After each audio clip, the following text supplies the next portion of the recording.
तो गाइस मैं हूं अंकित और आप दिख रहे हैं रेसलिंग फैंस नेटवर्क। सबसे पहले गाइस हम लोग अपनी बातों को शुरू करेंगे सेथ फ्रीकिन रॉलिंस से। तो भाई आज है सेथ रॉलिंस के लिए काफ़ी स्पेशल डे एंड आप सबको पता ही होगा। हैप्पी बर्थडे की विशेष लिख देना गाइस कमेंट सेक्शन के अंदर एंड देख लेते हैं अचीवमेंट्स एक बार सेथ रॉलिंस की।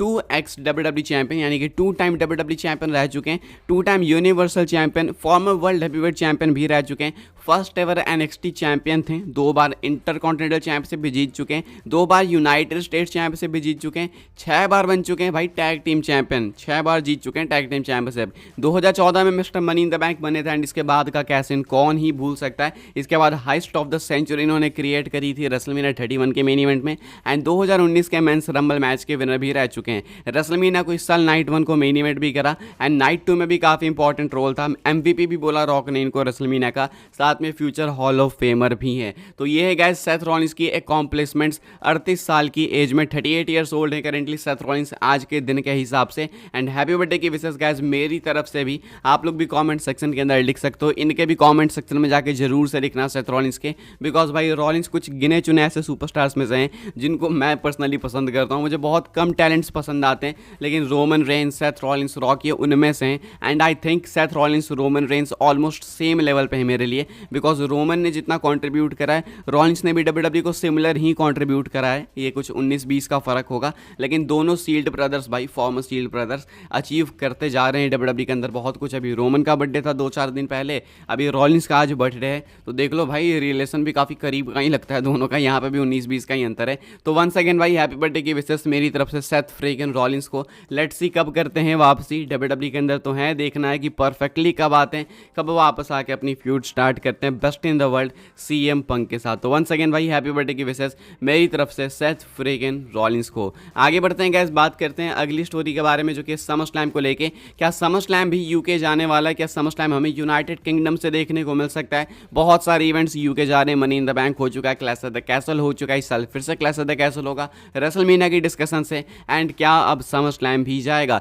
तो देखो पहले किसी एक पता नहीं कोई ज़्यादा रिलायबल सोर्स नहीं था लेकिन उसकी तरफ से रिपोर्ट निकल के सामने आई थी कि समर स्लैम यूके जा सकता है, ऐसी डिस्कशन हुई है पास्ट वीक में। अब ये मैंने इसलिए शेयर नहीं करा बिकॉज मुझे वो चीज़ रिलायबल ही नहीं लगी, मुझे लगा ही नहीं कि ये सोर्स रिलायबल है तो मैं क्यों ही शेयर करूँ। लेकिन हाँ ऐसा पॉसिबल है, ऐसा नहीं कि ये इम्पॉसिबल है। बाद में ज़ेरो न्यूज़ ने इसके ऊपर ट्वीट करा, हालांकि ज़ेरो न्यूज़ भी कितना रिलायबल है वो आपको पता ही है, बट स्टिल भाई अगर 4-5 सोर्स 2-3 सोर्स कहेंगे तो कहीं ना कहीं इस चीज़ को शेयर करना बनता है।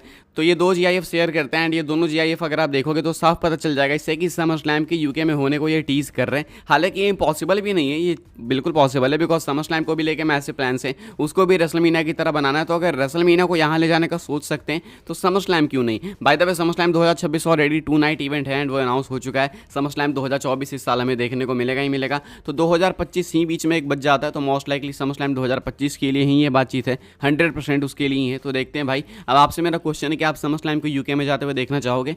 अगर रेसलमेनिया देख सकते हो तो समर स्लैम में भी कोई दिक्कत नहीं होनी चाहिए मेरे हिसाब से। तो अभी के हिसाब से ये कुछ है guys update summer slam in UK को लेके, पॉसिबली आपको देखने को मिल सकता है आने वाले टाइम के अंदर। आगे बढ़ते हैं गाइस, बात करते हैं अगली स्टोरी के बारे में जो कि Liv Morgan and Dominik Mysterio को लेके। भाई आज क्या हुआ मंडे नाइट रॉ की एंडिंग में, लिव मॉर्गन ने एक बार फिर से अपनी टाइटल रिटेन करी, एक बार फिर से एक इनडायरेक्ट डोमिनिक मिस्टीरियो की हेल्प की वजह से, एंड टाइटल रिटेन करने के बाद लिव मॉर्गन ने डोमिनिक मिस्टीरियो को किस किया एंड ये टेलीविजन पे बहुत सारे लोगों के लिए टेलीकास्ट हुआ, बहुत सारे लोगों के लिए नहीं भी हुआ। यानी कि कहा जा रहा है कि इसमें पता नहीं क्या दिक्कत थी। मैंने तो देखो लाइव नहीं देखा इसलिए मैं नहीं कह सकता कि यहाँ पे आया था या फिर नहीं। आप लोग बताना कि आपने टेलीविजन पे देखा क्या इस चीज़ को लाइव, क्या लाइव दिखाया गया था? बिकॉज यूएस में बहुत सारे लोगों को नहीं दिखाई गई ये चीज़, तो कुछ लोगों को दिखाई गई, कई जगह पे कट कर दिया गया था, सो ऑफ एयर जा चुका था। अब ऐसे में भाई लिव मॉर्गन ने डोमिनिक को किस करा एंड ये सेगमेंट आपको मालूम है कि वायरल होगा फॉर श्योर एंड इसके पीछे की क्या स्टोरी है क्या नहीं वो तो हम लोग बाद में डिस्कस करेंगे। लेकिन अभी के हिसाब से मंडे नाइट रॉ से मेन न्यूज़ क्या निकल के सामने आ रही है, तो मेन न्यूज़ ये है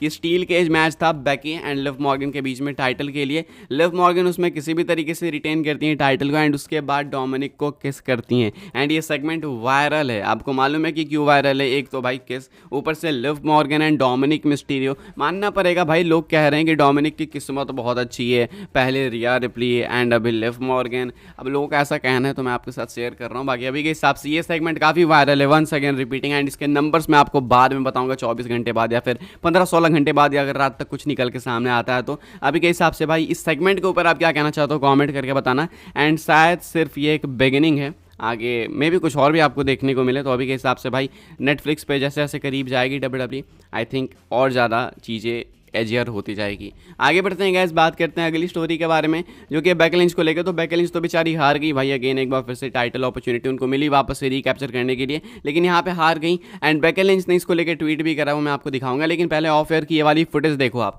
बेकी लिंच गुड बाय देते हुए दिख रही है, अपने फैंस को बाय बाय कहते हुए दिख रही है, इमोशनली बैठी हुई है रिंग के बीच में, फैंस उनको स्टैंडिंग ओवेशन दे रहे हैं। बेकी लिंच इमोशनली उठ रही है, हाथ हिला रही है, बाय कह रही है, जा रही है धीरे धीरे। अब ये अगर आपको नहीं पता तो मैं बता दूं कि बेकी लिंच का करंट WWE कॉन्ट्रैक्ट का आखिरी मैच था, यानी कि अब वो WWE के साथ कॉन्ट्रैक्ट के अंदर नहीं है। अगर देखा जाए तो भले एक दो दिन बाकी होंगे, लेकिन वो WWE के साथ वैसे भी एक दो दिन क्या ही काम करेंगे, मंडे नाइट रॉ तो खत्म ही हो गया, यानी कि इनकी लास्ट अपीयरेंस थी करंट WWE कॉन्ट्रैक्ट के साथ में।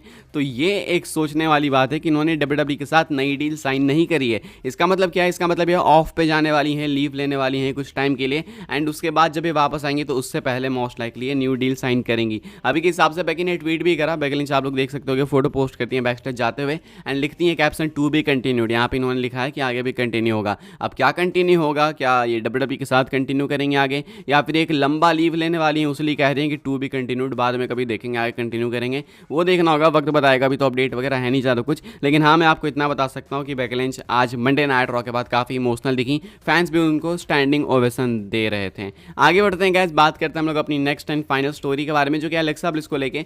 इस वीडियो के अंदर विमेंस को लेके काफ़ी सारी अपडेट्स है भाई। एलेक्सा ब्लिस को स्पॉट करा गया है मंडे नाइट रॉ के अंदर, क्या ये सही है? सेगमेंट था सेमस का जहाँ पे वो माइक पे प्रोमो कट करते हैं, उसके बाद बैक स्टेज जाते हैं लुडोविक काइजर को ढूंढने, एंड जब वो बैक स्टेज जा रहे होते हैं तो भाई ईगल आइड फैंस ने भाई नोटिस करा एलेक्सा ब्लिस को। अब एलेक्सा ब्लिस हैं या फिर नहीं वो आप डिसाइड करो, मुझे तो लगता है कि हैं, लेकिन आपको क्या लगता है आप बताना। यहाँ पे आप पिक्चर्स देख सकते हो कि एक दो यहाँ पे एलेक्सा ब्लिस को स्पॉट करा गया है, लोग कह रहे हैं कि ये एलेक्सा ब्लिस ही हैं। अब क्या ये सही में एलेक्सा ब्लिस हैं? मैं इतना श्योर नहीं कर सकता। साथ में इनके पैंट्स के ऊपर भी लोग फोकस कर रहे हैं कि भाई ये फील्ड की तरह के पैंट्स हैं। अब एग्जैक्टली मैं कंफर्म नहीं कर सकता, लेकिन देख के तो वही लग रही हैं। साथ में पहले रूमर्स भी थे कि वो मंडे नाइट रॉ में बैक स्टेज हैं ऐसे वैसे, तो क्या पता भाई हो भी सकता है, बिकॉज एलेक्सा ब्लिस फ्री भी हैं तो मोस्ट लाइकली आ भी सकती हैं। अभी के हिसाब से फैंस का क्लेम करना है कि ये एलेक्सा ब्लिस हैं, एंड पॉसिबली ये फील्ड के साथ, आई मीन फील्ड के पैंट के साथ है, तो ब्रे वाइट वाली स्टोरी के अंदर इन्वॉल्व होंगी, वाइट 6 वाली स्टोरी के अंदर अंकल हाउडी के साथ में भी आ सकती हैं। अभी के हिसाब से ये एक टीज हो सकता है। इसके बारे में आप क्या सोचते हो कॉमेंट करके बताना।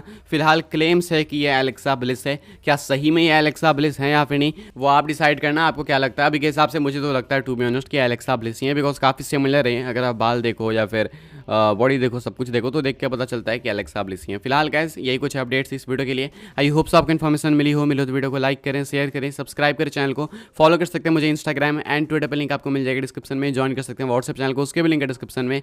मिलते हैं अपनी नेक्स्ट ऑफर काफ़ी इंटरेस्टिंग वीडियो में।